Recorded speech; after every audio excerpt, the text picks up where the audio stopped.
Lords of the Fallen is the dark fantasy action RPG that interweaves the realms of the living and the dead, as players embark upon a perilous adventure to destroy a demon god. Since its launch in October 2023, the game has received over 50 post-launch updates, many shaped by community feedback. With over 4.5 million players across the globe, that dialogue has been instrumental in helping forge the game into what it is today.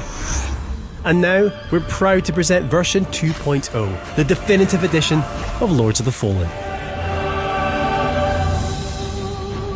Lords of the Fallen launched with a seamless co-op mode.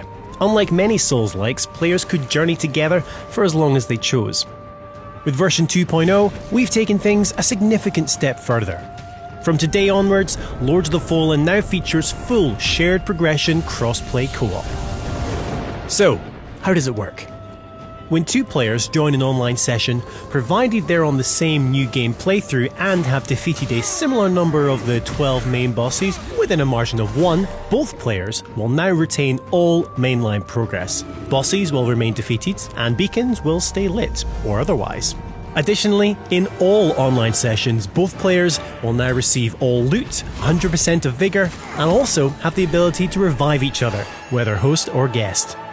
Version 2.0 also introduces the Lords of the Fallen Free Friends Pass. As of today, anyone who doesn't currently own the game can now create a character and explore the entire tutorial area. Once completed, players can then join any friend who owns the base game in online co-op, ready to continue the journey through Mournstead side by side. But the question remains, who do you trust to watch your back? Many praised the combat system in Lords of the Fallen, citing elements including the focus on dual weapon wielding, the ability to switch between one-handed and two-handed attacks mid-flow, and being able to equip up to 5 different spells at any one time.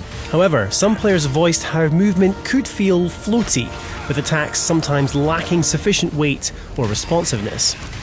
Building on the initial improvements introduced in version 1.7, which included a refined roll distance and tighter animation cancellation, version 2.0 presents a fully revamped character control and combat system in response to fan feedback and extensive playtesting. Starting with movement, walk and run animations are now much tighter. Thanks to improved physics, your character now stops almost instantly, offering more precise control in and out of combat. Turning your character is also much faster, with a far greater degree of mobility, while a new dedicated jump button means you can leap at any time, adding precision to platforming. As for combat, every weapon class has been refined to feel more responsive in battle. The distance with which you move when attacking has been reduced to feel more natural, while a tighter roll and quicker dash allows for more effective evasions. The lock-on system has also been modified to ensure more intuitive enemy selection, while removing the chance to accidentally lock onto environmental elements during combat. Furthermore, the Soul Flay attack is now much faster for more effective use mid-combat. While combat fidelity is integral to any Souls-like, equally important is how satisfying that combat feels, and that's where audio comes in. As well as both block and parry, every single weapon has received a full sound overhaul, resulting in a more intense and gratifying experience with every swing, clash and thud. Alongside this, the sound effects when striking an enemy have also been intensified to ensure you really feel your weapon slice through every single layer, from armour through to flesh and finally bone. Another highly popular community request has been the ability to create more attractive and generally realistic looking characters.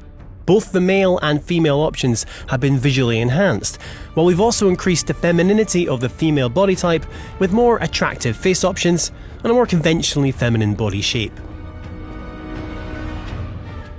The game's UI has also received a full visual upgrade. It's now cleaner, more modern and easier to navigate. Players can completely disable the HUD for a more immersive experience, or use the dynamic HUD setting where it fades in and out based on gameplay. These UI improvements arrive hand in hand with a fully revised tutorial. Player prompts have been streamlined for increased clarity, while the addition of an all-new guidebook means players can revisit previous prompts at any time throughout their adventure. And talking of guidance, your Umbral lamp now has the ability to highlight the path towards your next vestige point, aiding Lost Crusaders through the winding passages of Mornstead. Numerous quality of life improvements also arrive with version 2.0, including an option for automatic Vigour collection and new button prompts for both Grievous Strikes and environmental Soulflays. Lords of the Fallen version 2.0 is the definitive edition of the dark fantasy action RPG and is available now for all lamp bearers. In light, we walk.